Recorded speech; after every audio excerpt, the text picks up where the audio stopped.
everybody, your favourite Uncle Frog here again. And yes, you might be able to hear that the snot fairy has come to visit. And she's done an absolutely splendid job, it has to be said. You may not know that a few years ago they actually contracted the service out, cheaper tender, that kind of thing. But it wasn't that good, and so they recently brought it back in-house. And she's done a really good job. I'm not looking forward to the bill, though. Back to this. As promised, I am sitting in front of a paddling pool, playing with a very large amount of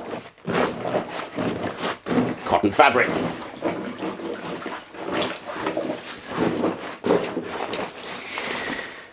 And I've been having fun. Why? Because I'm an idiot, like I've said before.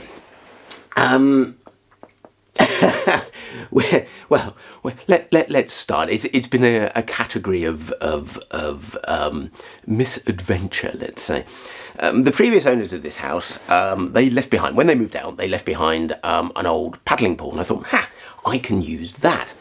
And I carefully filled it with water. Everything was fine, it was all working nicely, and then it wasn't. So this led to some advanced swearing and a nice clean floor in this room. Yeah. So that meant I had to kind of pop out and buy myself a new kiddies paddling pool, which is this one here. Oh God. Yeah. Clever Mr. Frog.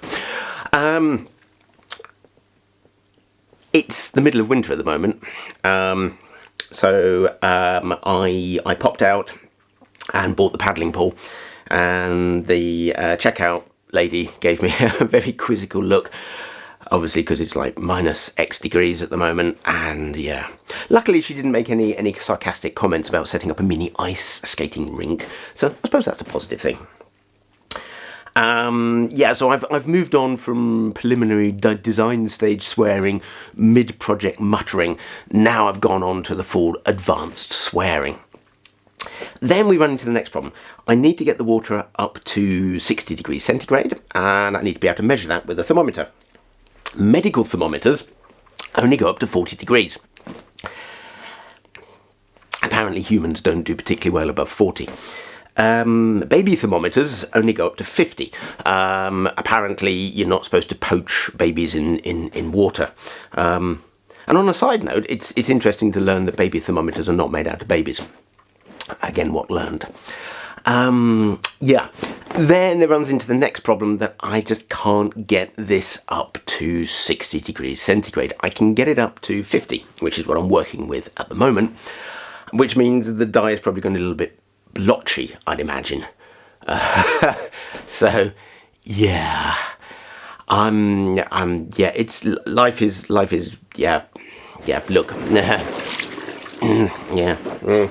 Yeah. Anyway, hopefully it won't be absolutely atrociously awful. It will just be bleh. But honestly, bleh was what I was going for. So yeah, we shall see. I'm going to switch the recording stuff off now because considering my luck so far, I don't want to try and dye my camera green or the microphone green. I think that would probably be a bad idea. So yeah, I'll get back to you once I've finished doing this. I mean, the next two stages are not too bad. The water comes out of the tap just over 50 degrees. When it gets into the pool, it's just over 40 degrees, and with boiling water I can get it up to about 50, so that's okay. The next two stages, the rinsing process and the fixing process, they don't need such hot water, so that shouldn't be a problem. It's just at the moment, and yeah, I'm a little bit stressed.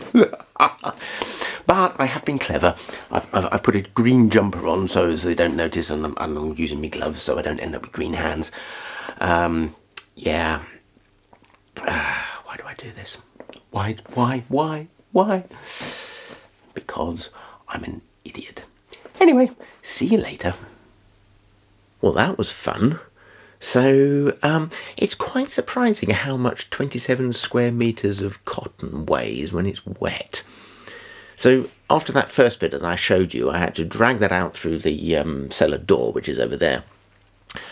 Bail out the paddling pool, put in fresh water with a bit of washing liquid in it, drag actually both pieces, the small piece and the big piece, back in, stick that in, wash it out to get rid of the excess dye, pick it back up again and drag it back outside through the cellar doors, bail out the paddling pool a second time round, and put in new fresh water into that, and then put some fixing agent into it. Drag the two pieces back in again, splosh it around for a third time, and then finally drag it back outside, and this time up the cellar steps, round the corner, up the next set of steps, and onto the patio. I then hung it out using various bits of kind of poor quality garden furniture and left it to dry. Now, this would have been a clever thing to do in the summer, which admittedly was my original plan, but it didn't quite happen. So I did it at the end of January, beginning of February, when the nighttime temperature was around about -10. Next morning, it was relatively solid, it has to be said. Anyway, left it for a few days, and luckily the daytime temperature was above freezing, so over a little bit of time it came down to being essentially just damp, and so I brought both pieces back down here into the cellar and let them dry out. Yeah, what was left at that point? Well, it had actually dyed quite nicely. I'll show you this bit here. That's the small bit. That died off quite nicely. I was quite pleased with the colour. It's gone on the green, which was what I was aiming for.